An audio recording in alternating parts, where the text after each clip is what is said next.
going to look at here is using a PAC SK52 or a service tool. This allows you to change dip switches to find out different bits of information. You don't need to power the unit off, you can plug it straight in. It goes straight in on that connection there. So any place it's going to fit. And then what we can do there is change dip switches to find out different bits of information.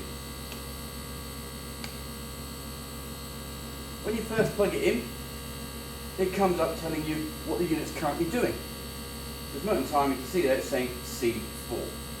That's telling me it's cooling and the compressor is running. Okay? I'll show you this on the right hand side of the screen.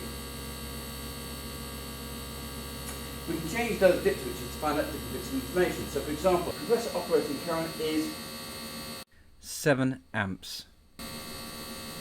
Just to give you an idea. But I could also find out the compressor running current at time of error using this as well. So we can do a bit of time travelling back to when it had the last time it had a fault.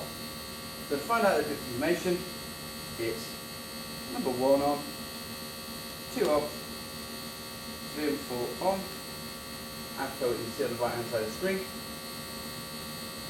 But in the time it tells me that when it went out on fault, it must have gone out on startup because it's at 0 amps.